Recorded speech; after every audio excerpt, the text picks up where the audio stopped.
Well, just in case you missed the exciting announcement, the dates for the 2024 Rise and Thrive Conference are officially live. You can join us in person August 16th and 17th in Topeka, Kansas for the most encouraging and empowering event of the year. Now, if you've never been to the Rise and Thrive Conference, it's more than just an event, but experience where women from all walks of life connect, learn, and grow. Now, if you would like to attend, all you have to do is head to DanielleJMartin.com for all the details. That's DanielleJMartin.com. Share this with your ambitious girlfriends and make it a ladies' night out so we can rise and thrive together.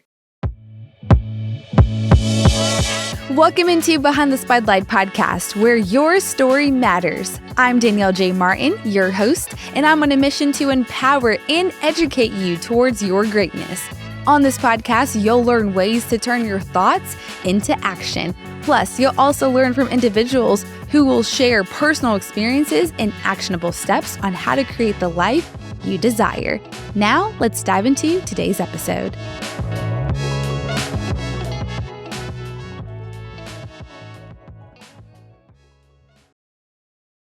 Welcome back into Behind the Spotlight podcast. I'm your host, Danielle J. Martin. We are continuing this series about women in business. So on this series, this is where I get to sit down with confident entrepreneurs around the world who are doing amazing things in their community and in their business. So today we have Martha B. Pylen. She's the founder of MB Pylen Advertising and Banktastic. Welcome to the show, Martha. Thank you. I'm so glad to be here. How are you feeling today? I'm feeling great. Yeah, I'm super excited to get into all the things you do. First of all, let's go through the list. You got author, speaker, innovator, creator. I mean, what else is added to the list, right? But when I was reading your bio, what I love the most is that you've been in business since you were in grade school. Tell me about this. Where did this all come together? My first entrepreneurial experience was teaching ballet to the neighborhood girls. Mm-hmm. And I was a ballet student myself, but I wanted some spending money, and I just got this idea that I would teach the neighborhood girls for money. So my mother and father let me go around and recruit my students, mm-hmm. and then I would push back the dining room table, mm-hmm. and teach lessons. And I had a little notebook that I kept track of my money and a little money box. And so that was my first step into entrepreneurship. Wow. Okay. And so then tell me, where did MB Pylen Advertising get born and why was it created?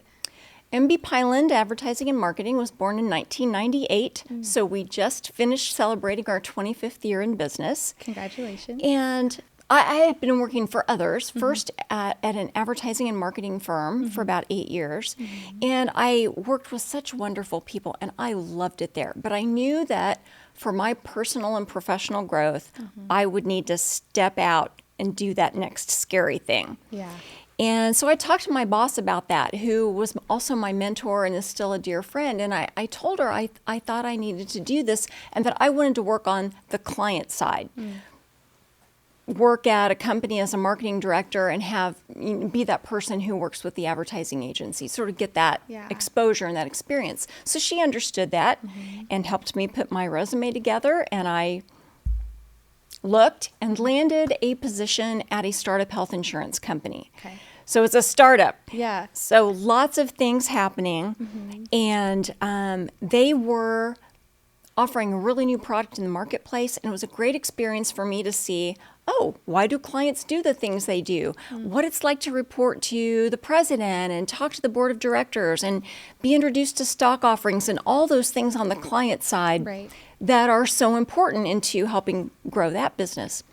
But it was really different than working in an ad agency, mm-hmm. because I had gone from working with all these really creative people on all these different accounts to suddenly working with one type of business, mm-hmm. and I was the most creative person in the building. Mm-hmm. Everybody else was an accountant or an actuary or somebody that worked with a different part of their brain. Right. So after about a year, I started daydreaming out loud to my husband. Wouldn't it be cool if I could start my own ad agency? Wouldn't that be cool? Yeah. And he said, well, why don't you? He said, there's no reason you can't do that. So I call that my light bulb moment. Yeah. And I thought, well, I can't just daydream about this now. I have encouragement. I have permission. So I wrote a business plan and quit my job and started MB Pyland Advertising and Marketing. Wow.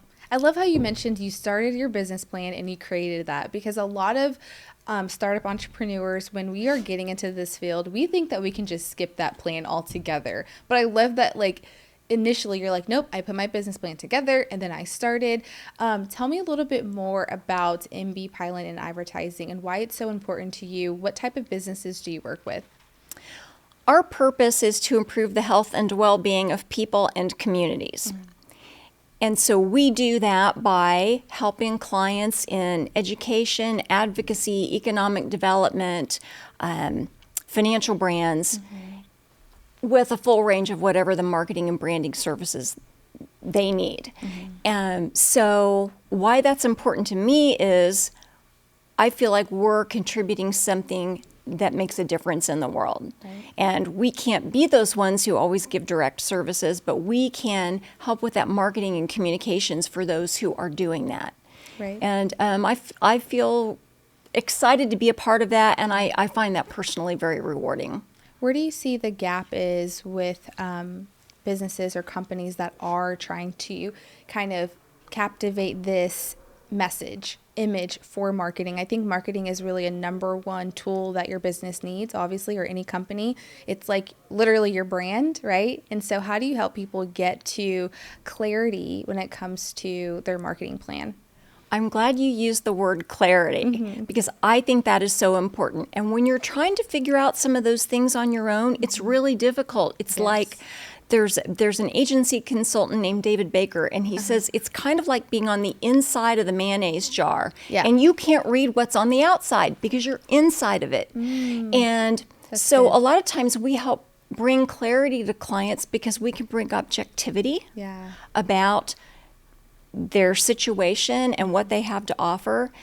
Now, they're always going to know more about their business than we will. Right. So we ask them lots of questions and learn and listen between the lines, but then we can match that up with those external factors and bring that objectivity to say, well, this is what I heard you say is important to you. And this is what I heard you say is your mission. And here's how we see it matching up with your clients or your prospects or who those people are that they're serving, and then help them put that all together. And a lot of times it's like that aha moment for them. And they say, how did you know that? Well, we listened and we brought objectivity and we brought experience and research. I love that. So within the 25 years, going on 26, right, that you've been having this business, I'm sure you've learned so much during this time. Okay. Tell me something recently that you've learned just being a business owner that you are currently applying. We never stop learning. Or we should never stop learning. And that if we don't keep challenging ourselves and learning new things and getting ourselves outside of our comfort zone, then we will cease to be relevant. And I don't think that's something necessarily new for me, but I'm always looking at new ways to incorporate that into what I do for myself, for growing my business, and of course for our clients. I love that because it's hard to come across a lot of companies or business owners that have been around for 20 plus years. And so I think it's admirable to see you doing it as a woman, just paving the way. And so if you could give any advice to just people starting up and trying to sustain a business, what advice would you give them specifically to female entrepreneurs? I have several pieces of advice, of course. That's fine. We got time. First off, I would say plan your work and work your plan. And that goes for anybody. So earlier we were talking about a business plan. You have to have a plan and you have to have measurable goals in that plan, and you have to keep working toward them. And some things change. Sometimes the marketplace changes or the technology we have at our fingertips changes, but we continue to work that plan. Right. What goes hand in hand with that is self-discipline, that it can be really hard to keep focused when, oh, here's this new opportunity we might pursue, and here's something else. But having a laser focus on what are we here to do, and manage my time to make sure I'm doing that. Right. So example for me, Mondays, I don't take any meetings. Okay. With my team or with clients. It's No Martha Monday. Ooh, I love And that's this. the day that I use to work on the business. I write content for our website or for some of the other social media, the things that we do. Right. I spend time thinking about how are we getting to that next goal that we have and working toward that. That's good. So sometimes that's really hard to do. I mean, it's always hard to do. Sometimes I am tempted to take that Monday meeting. No. I've got to do this so that I can be my best for everybody who depends on me. Yes. And sometimes entrepreneurs, especially startups, will say, oh, I can't do that. I couldn't possibly. So maybe not, but you could put 2 or 3 hours on your calendar and stay committed to that. Yeah. So that would be a first step into having that discipline to help you grow. I love that. I love that reminder. Boundaries is what I'm hearing, because I will say, like, I'm one of those people, or I used to be one of those people that was like, yes, I have time. And then I was just telling my girlfriend the other day, I said, I spend all this time meeting with people. I don't have any time for me. And so I love this no Monday Martha, no Martha Monday. I need something for a D, right? Like in the week, like I just need to say no, which is I try to do it on Sundays. No planning on Sundays, but like I need to find a weekday to do that. So I love that for you, and reminding just like entrepreneurs that you have to block out time for yourself. And so what are some other tangible steps or advice that you can give startups that maybe you're seeing right now that you're like, ooh, we need more people to be a little bit more aware about this? For startups, and especially for women, I think it's important to have a group of others around us who can provide a safe space, who can provide guidance, who can give you straight talk when you need it, and just to be that person that can give you a hug or encouragement when you need that. I think that having a small group around you that you could really trust and you trust each other, of course that builds over time, but people who will help you be smarter in areas where maybe you have weaknesses, but then where also you can bring guidance where your strengths are, that is so important. And sometimes as entrepreneurs and as women, we think, well, I have to be strong. I have to do this all by myself. But it's impossible. It's impossible to do it all by yourself.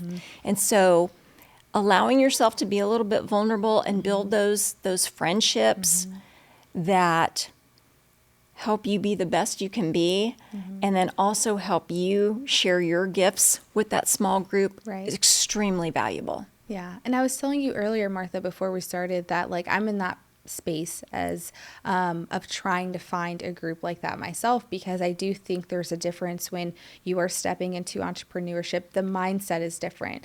The conversations are different, because like you said, you can learn from anybody. And so I would love if you could share, if someone is in this space like myself that's like trying to find a circle, it's like, how do you go about, like, what's kind of like the best way to create this space, or maybe even join another one?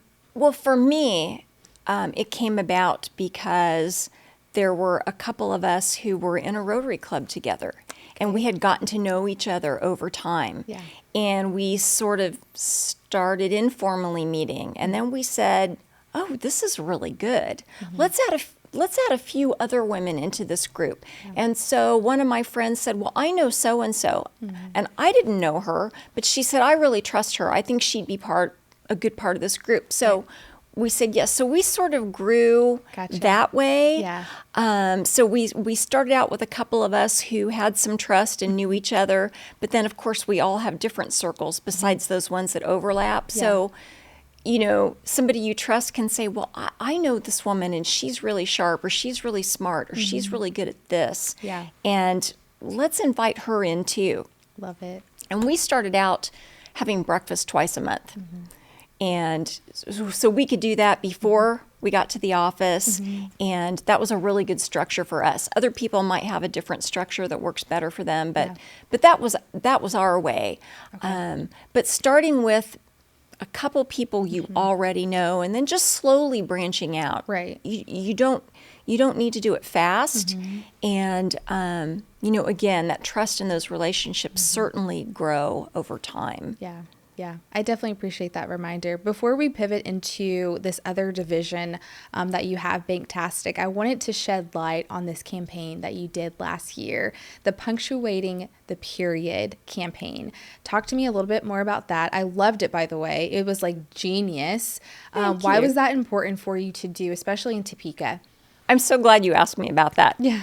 When we were approaching our 25th anniversary, as a team, we said, what are we going to do to celebrate 25 years? This is huge.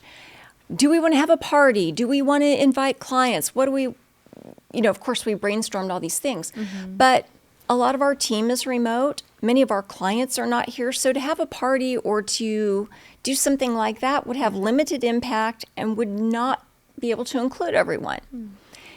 So we kind of went back to this conversation about, well, what's our purpose? Our purpose is to improve the health and well-being of people and communities. Yeah. So what could we do that has lasting impact on our community that we could use as a way to celebrate our 25th anniversary?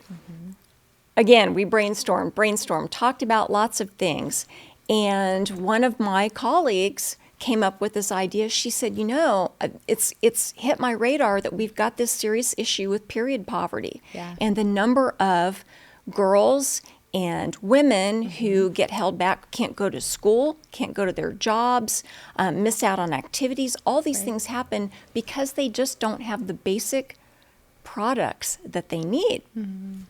And so we talked about this some more and researched and understanding it's got many levels. So first off, it's just a self-esteem issue. Like, do I deserve to have basic health necessities? Right. But it's emotional when you're a teen. Oh my goodness, everything is awkward anyway. For sure. And so to add this into it is another thing. But it's also an economic issue. Because if girls miss out on school, jobs, those activities where you get to network and learn those social skills, then you are already 3 steps behind or 4 steps behind the boys who continue to do what they're doing. Right. Yeah. So we said, all right, this is a serious issue. We obviously can't help everyone in the world, so how can we focus to make a lot of impact? And we explored some different avenues, but finally settled on helping students in 501 school district. Love it. They're the largest school district in our community, and they also have the largest number of students on free lunches, which tells you that they probably have to make some choices sometimes between food and those basic health necessities. So we talked with school nurses, the administrators there, and they said, yes, you're absolutely right. We would love to have this help. And so then we began to talk about how we could partner with them. And then we created this campaign all around it called Punctuating the Period. And we said, how appropriate is this? We're a woman-owned business, and it fits our mission of improving the health and well-being of people and communities. It just all sort of came together. Yeah. I love just even the name of it. I'm like, this is so clever. I hope you guys continue to do it on a yearly basis, or just come back around and just keep pouring into that initiative, because you don't find many initiatives or businesses doing something like that for something that's in need. But I love what you said, and you keep kind of coming back to the mission of your company of the health and well-being of communities, which is interesting because I'm sure many people are wondering, how does that align with marketing? Can you explain that a little bit? I think the marketing aligns when we think about the types of clients we pursue.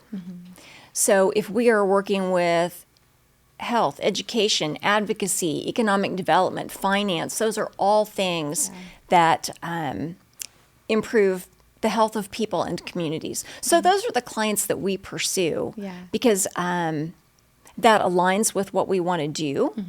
And as we have amassed more and more work with them over the years, then we've gotten lots and lots of experience in their areas, which also brings added value to them. Are you looking for ways to be seen, heard, and understood? Or perhaps you're eager to cultivate your own thriving community? Well, what if I told you that I have the framework that you need to achieve your goals in just 30 days? Well, inside my online business podcasting academy, you'll learn how to elevate your message and expand your influence through podcasting. After this program, you'll experience business growth, brand clarity, and master professional interviewing skills. So join today by heading to daniellejmartin.com/DJM podcast course. Again, that's daniellejmartin.com/DJM podcast course. You can also find the link in the show notes. I hope to see you there. I want to get into this other division that you have, right? The Banktastic. So let me start with Banktastic. Okay. As I mentioned, we always as entrepreneurs have to be growing and looking at what's happening in our industries and how do we continue to be relevant, how do we bring more value to our clients. And so seeing the way things were changing in our industry, we said it would probably make sense for us to focus some of our marketing of ourselves in some areas where we have a lot of depth, and to take that even further. And that would let us do two things. One, it would bring more value to the clients we serve, and it would allow us to expand beyond our current footprint.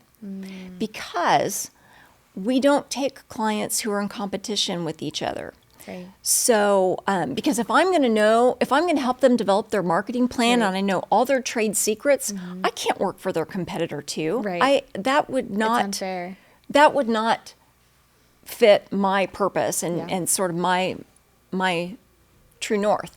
So by having a concentrated area of something that we can do but expand it way across the United States, then we don't run into that issue of, I can't accept you as a client because you're a competitor with another client. Right. And again, it lets us bring more value. So we went through one of those retreats and sort of, that soul searching that you do as a team, and looked at what are some areas of concentration where we have a lot of depth of experience over the past 20 years at that point when we were having this conversation. And there were a number of things, but what rose to the surface was banking and finance. And why? Well, we said there are certain things that people in this sector have in common as their pain points, that they're difficulties. So one, they're not very good at sales. Two, they think their brand is fast local loan decisions and we know your name. Yeah. And three, they're not relevant to millennials. And that's important because by 2030, millennials are going to receive a $68 trillion wealth transfer and be the richest generation in history. So if financial brands are not relevant to them, they're going to have a huge problem very soon. So we said, that makes a lot of sense. We can help banks and credit unions and other financial brands who have these same problems over and over and over again through better marketing, better branding, and then smarter ways to attract and serve millennials. Right. So we said, that's it. We're going to develop this division of our company because we don't want to abandon our other clients. We love them. They're important to us, and they're still part of our core. And we also want to expand to be able to spread this expertise in finance across a broader geographic area. I love that. I love the focus of it because, like you mentioned, millennials, the way that we are receiving, it's totally different. You have to make sure that you are communicating on a level that they can understand or receive. And so I love that you guys are kind of like tackling that head on. What is this transformation in a box that you have a part of this division?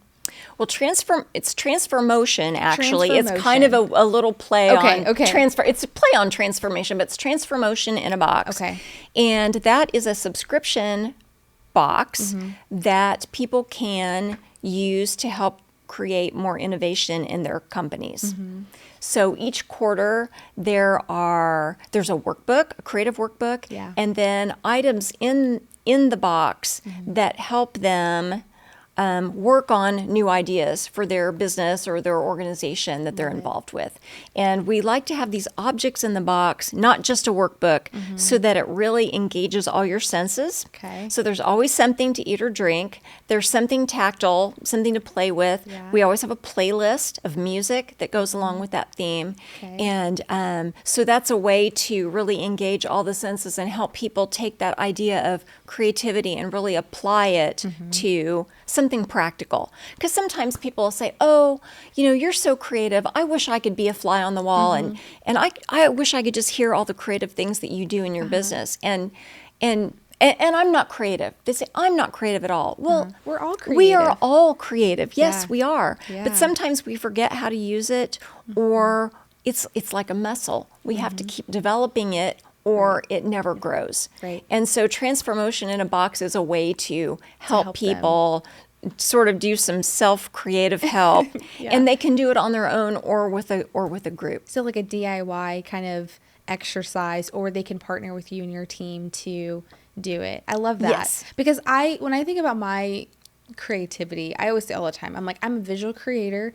I can visually tell you what I like and what I want to do, but like when it comes to putting it into words, I need a little bit of help in that area. And so I'm sure you have a lot of clients that are like, okay, Martha, how do we put all of these visual colors and messaging into words? And so that's really neat that you guys have something that's tangible for people to take on right now. So I want to get into these 2 books that you have. I'm really excited because you brought them here today. So I'm definitely going to take some time to read it. So thank you. I love this first one, Culturing Creative. And then you have Beyond Sticky. Okay, tell me let's start with Culturing Creative.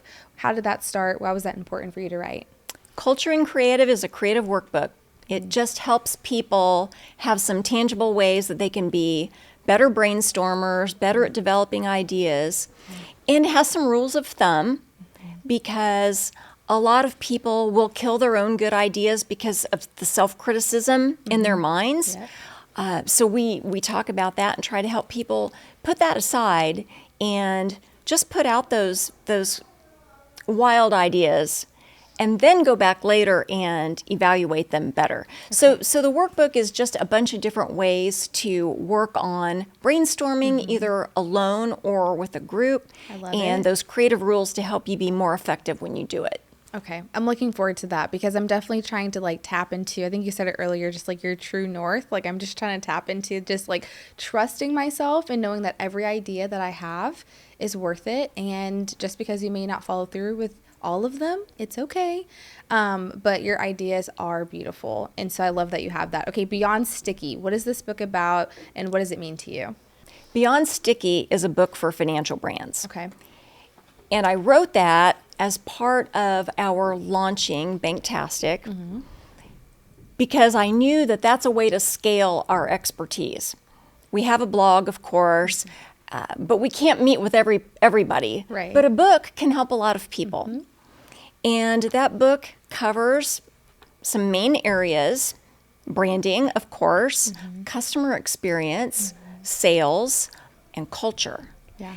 And so there are chapters for each of those areas with a lot of really short bits that financial brands can use to think about how they can continue to improve and grow. Okay. I love that. So can people still have access to buy them if we were to put the link in the description? Yes. Okay. Both of my books are available on Amazon. Perfect. And so, yes, please buy them. Well, I will definitely put those links in there so you guys can definitely check it out.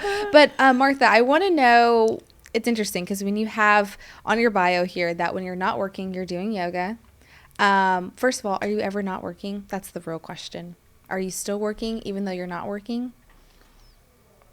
That's a good question. I am still working in some ways. Like my brain is always thinking about ideas for a next blog post or ideas for this client, or I'll see something out in the world and I'll think, oh, this spurs an idea to do this other thing, and I'm putting them together. So I have lots of notes on my phone so I don't forget those things. Right. But I do think it's important to have time away, and so I focus on that as well. I take piano lessons, Ooh. which I'm having so much fun doing. I can't wait to hear that. That's exciting. Nobody usually does that. Okay, what song are you learning? Or is it just like the basic piano, like knowing what keys to press? Well, I took piano lessons for 8 years when I was a preteen and a teen, and then I quit. And as an adult, you know, these things, you They get just pop busy back up. and they just, so Yeah. I wanted to get back to it. Right. And so for Valentine's Day a few years ago, my husband got me piano lessons. I love that. So weekly is too much stress for me. Yeah. But every other week is We great. could do that. Yep. So I did already have some basic knowledge of reading music and knowing where the keys are, but I'm having to relearn quite a bit. But I really love classical music, so I'm learning some that. different Chopin pieces and some Debussy and things like that. And I don't intend to perform. I was gonna but it's say. just for me. Yeah. And music is one of the things that lights up all areas of your brain. So even though I'm not working, Yeah.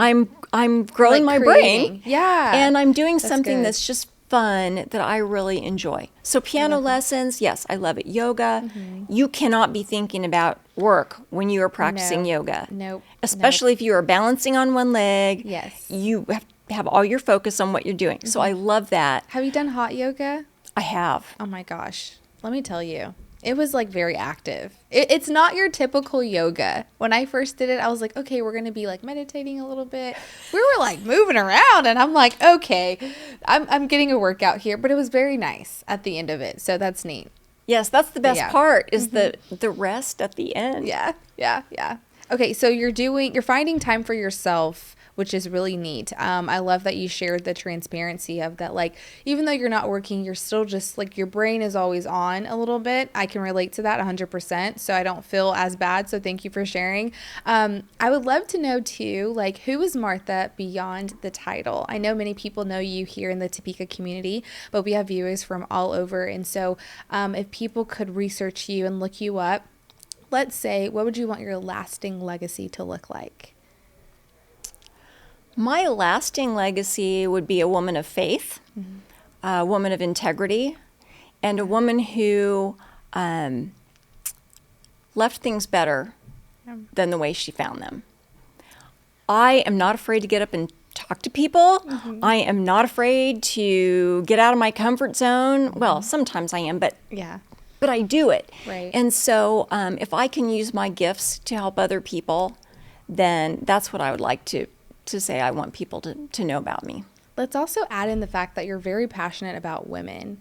I see that you love speaking at women events. You're passionate about just women empowerment. Why is that important to you? And I always like to ask people this because we're in a time where a lot of women professionals, depending on who you're speaking to, don't have the mentor or guidance when it comes to becoming a woman of like excellence and success, like high performing women. It's very rare to find women mentors to teach us how to do that. And so first, it's like, why are you so passionate about women? And if someone is seeking a mentor to want to be as successful as the mentor that they are, how would you suggest that they go about it? That's a lot of questions. The first one, we'll start with that one. Why is it important? As women, we put a lot of rules on ourselves. We put a lot of very high expectations on ourselves. And that's good because that's part of what helps us grow. But it's also really hard. And so having a mentor or just having that circle of friends that are walking that same journey as you are is so important. Because it really is something you can't do by yourself. Right. The other thing is, I said I'm a woman of faith. For me, prayer is an important part of my day, and I think that helps renew me and helps me bring clarity and kind of keeps keeps me centered and where I should be going. For sure. So I think all of us need to find those things that feed our spirits and feed each other. Yeah. Because we just can't do everything by ourselves. Even so good. even those women that we see that seem like they can just do it all just like that, Right. they have help. Of Yeah. course they do. Right. Oh, that's so good. Okay. We're just going to end on that note because that was very powerful. I really do appreciate that and your transparency. Thank you for taking time to come on the show. Any last words for our audience here today? My last words would be whatever it is that you want to do, whether it's to be an entrepreneur or to be an intrapreneur or whatever goals you have, never believe that you can't do it. Listen to that voice in your head that you would say to another woman. Listen to that. Don't listen to those naysayers that are in your head because they're there too. Yeah. Don't listen to those. Take your own advice that you would give to someone else. I appreciate that. All right, you guys, that's all for today's episode. We'll see you guys next week.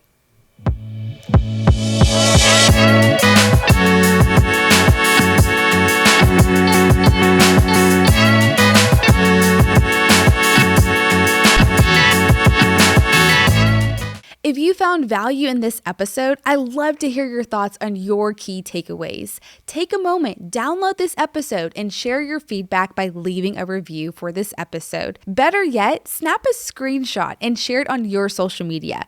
Now, don't forget to tag me so I can personally connect with you. Your insights might just be what someone else needs. Now, let's make an impact together.